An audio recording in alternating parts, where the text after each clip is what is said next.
My people, it don't happen again. Shey una remember the case of Senator Natasha and the Senate President Akpabio? Una remember say Senator Natasha presented sexual harassment allegation against the Senate President of the 10th Senate. Una remember? And una remember say the committee wey reason the matter, then discard am and then give am 6 months suspension with other fines. Una remember? Matter don pass another level now. One of the things wey dem talk say make she do na to apologize, and if she fit apologize, then go reduce that month to either 3 months or reason her matter. But as at now, Senator Natasha don carry the matter go high level. Im don carry am go obodo oyibo wey be one parliamentary union, and from there Senator Natasha she dey cry, she dey lament say dem wan silence im voice. No be my mouth una go hear am. I wan make you watch the video right now and also chook mouth. Good afternoon, President of the IPU. Good afternoon, colleagues. I come with a heavy heart from Nigeria, but first I'd like to apologize to Honorable Kafila Ogbara. I am not here to bring shame to our country. I'm here to seek help for the women of Nigeria. Again, my name is Senator Natasha Akpoti Udua. 5 days ago, on the 6th of March 2025, I was suspended. As a senator, I was suspended illegally because I submitted a petition of sexual harassment against the President of the Nigerian Senate, Senator Godswill Akpabio. I thought that by submitting the petition, he would recuse himself, and both of us will submit ourselves to the Committee on Ethics, Privileges and Public Petition for a fair and transparent investigation.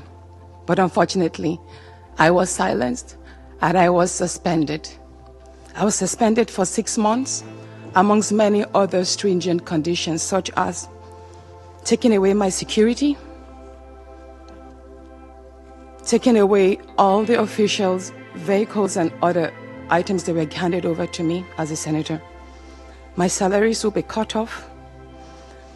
I must not appear anywhere near the National Assembly.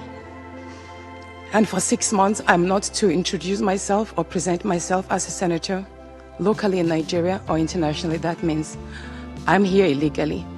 But I had no other place to go but to come here and speak to you women, because this is a bigger picture.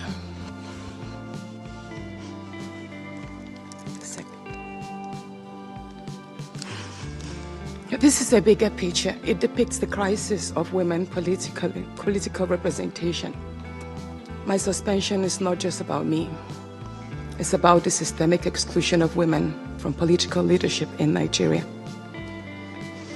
Women make up 3.6% of political offices, and in the Senate, it's just 2.8. We have 109 men, and only 4 of us are women.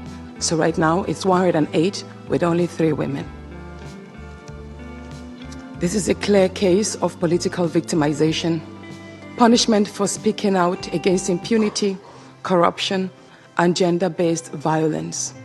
The United Nations Declaration 48/104 declares sexual harassment as a form of gender violence. The Senate's actions are an assault on democracy. I was elected by my constituents to represent them. Yet a few powerful men have unilaterally decided to silence their voices by suspending me for 6 months. My call for an open and transparent investigation into harassment allegations have been met with hostility instead of accountability. If a female senator can be treated this way in the full view of the world, imagine what ordinary Nigerian women will go through every day in workplaces, in universities, and other aspects of our society. A culture of harassment and silencing must end, And this is not just a Nigerian issue, it's a global one. Women in politics, media, and businesses face threats, intimidation, and violence for simply demanding fairness. From sex for grades scandals in universities to harassment in workplaces and political spaces, Nigerian women have constantly been forced into silence. We need stronger legal protections and a zero culture tolerance for gender-based discrimination and intimidation.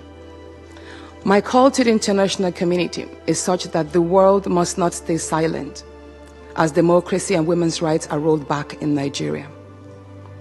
I call on human rights organizations, women movements, and democratic institutions to hold the Nigerian Senate accountable. Nigeria needs global partners to push for women's political inclusion, safety, and protection from political harassment. You may ask, what are my next steps? I will resist the political intimidation. In the past few days, a number of my colleagues, my male colleagues, have reached out to me and said, Natasha, all you need to do is apologize and retract your statements. And I told them I am not going to apologize. I will not apologize for my truth.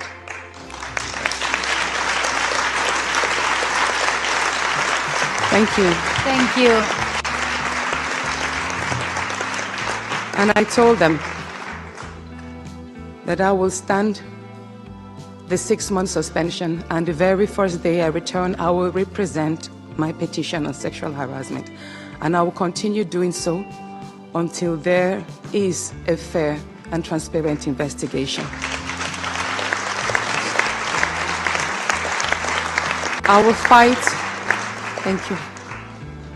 I will fight this injustice and continue to represent my constituents, whether the Senate wants to hear me or not.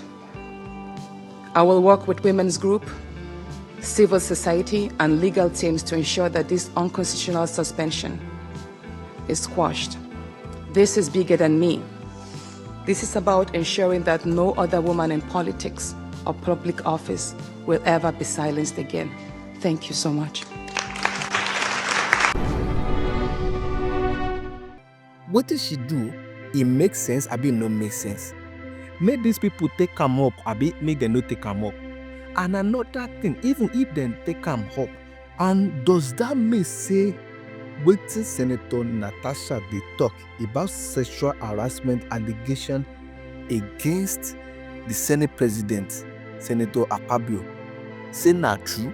Me, I no know, because the level of her boldness to me now, e don reach another level, e don reach another grade. Make una chook mouth. From this video now, wetin you will think say e suppose happen, abi wetin you dey think from your mind? You dey think say this thing good, abi you dey think say e no good? Abeg, I want make every one of you now wey dey watch this now chook mouth for this matter, and I know say this thing now e go spread abroad. Shut up.